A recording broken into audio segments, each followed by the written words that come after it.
Welcome back in. Appreciate all of you hanging out with us as we roll through the second hour of the Outkick show. It is NFL Draft Eve. A lot of excitement, a lot of trepidation, a lot of nervousness, sugar plums dancing in everybody's head. It is a lot like Christmas Eve for grown men and women out there who are big fans of the NFL and of your favored team, and we will see what asset they will all be adding. But one thing I can almost guarantee you will end up happening is the woke idiots at ESPN, the usual suspects, are going to steal your joy. Yesterday, Max Kellerman does a show called First Take.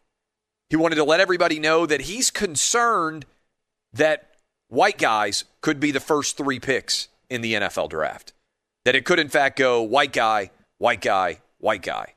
And at ESPN, they wanted to make sure that you knew that the NFL is super racist against black quarterbacks. In fact, they published an article that said, as one of the headlines on social media, when it comes to black quarterbacks in particular, the NFL has long gone out of its way to keep the position as white as the painted yard lines on the field.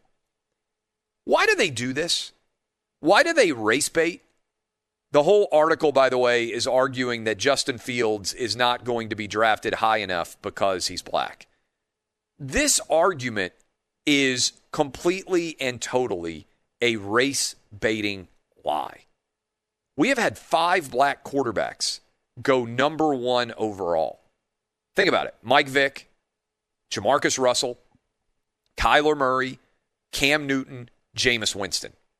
All 5 of them number 1 overall picks at the quarterback position. Jameis Winston went number 1 overall, even though he had an alleged rape hanging over his head at the time of the draft, and he had been arrested for stealing crab legs in a stupid knucklehead move that made him the laughingstock of much of the college football universe. And yet, NFL teams were convinced that he was such a talented quarterback that they didn't even care about those red flags in his past. The NFL has been straightforward and transparent. They only care, by and large, about whether or not you can help them win games. The only color they care about is green. In fact, speaking of green, the 4 highest paid quarterbacks in the history of the NFL are now all black. Russell Wilson, Patrick Mahomes, Deshaun Watson, and Dak Prescott. Those are the 4 highest paid guys to ever play the quarterback position. I'm not going to argue with you that historically there haven't been issues with black quarterbacks in the NFL. They haven't existed for over a generation now. Most of you listening to me right now, if you were born in the 1980s or the 1990s or the 2000s, the NFL gets America right. It is a capitalistic meritocracy where the best players make the most money. And it doesn't matter what color you are. But I can tell you right now, the usual woke race-baiting crew is setting itself up to be able to argue that if Justin Fields doesn't get drafted highly enough, that it's because of racism. This is what is going to happen. You know it. I know it. Let me just say this, because I think this is significant. Racism shouldn't happen, right? You should be judged by the overall quality of your work. But if racism actually existed in the NFL at the quarterback position, you would be able to profit off of it by not being racist yourself if you were an owner.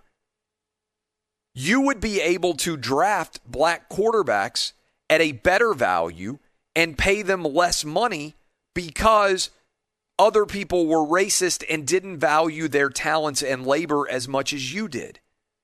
That plainly doesn't happen because the 4 highest paid quarterbacks in the history of the NFL are now black, and because we have seen 5 overall number 1 picks at the quarterback position be black. That's a significant story of progress in the NFL.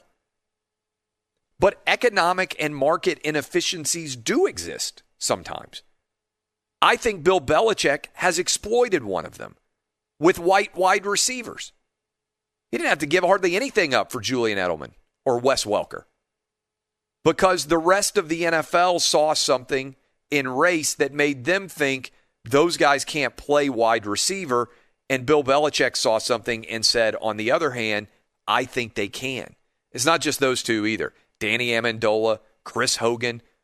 Belichick exploited a market inefficiency at the wide receiver position and went and grabbed players that other teams were convinced were not as good, I think partly based on their race. So if this actually even existed, the intelligent way to discuss it is to take advantage Moneyball style of inefficiencies in the market and use other teams' racism against them to win more often.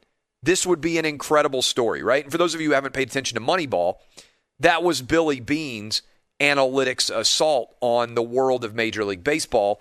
And essentially his big, bright, genius idea was what mattered was getting on base, not how you got on base.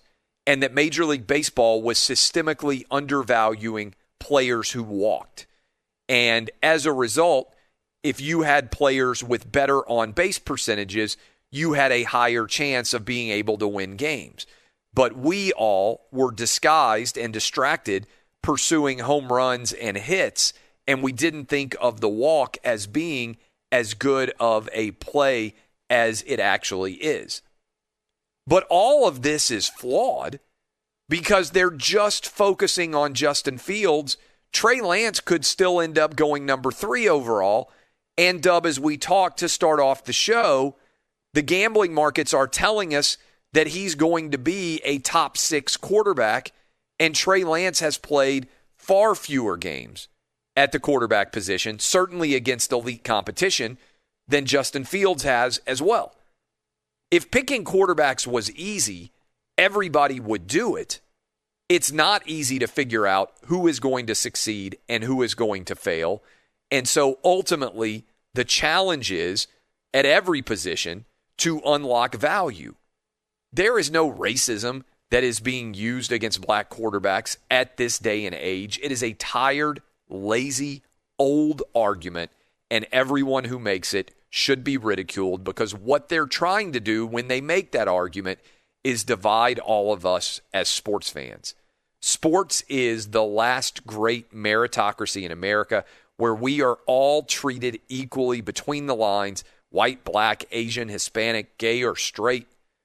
No matter where you're from or how much money your parents have, the rules are applied the exact same to you inside of the lines. The NFL is not perfect, but it has created more black millionaires than any business in the history of the world. Think about that for a minute. And think about the woke idiots who are continuing to rip the NFL to the high heavens. When we come back, we're going to be joined by my buddy Chad Withrow at the Outkick 360. Good discussion coming with him, all about the NFL draft and more. Will Kane will join us in the third hour of the program. I appreciate all of you spending your Wednesday morning with us on Fox Sports Radio.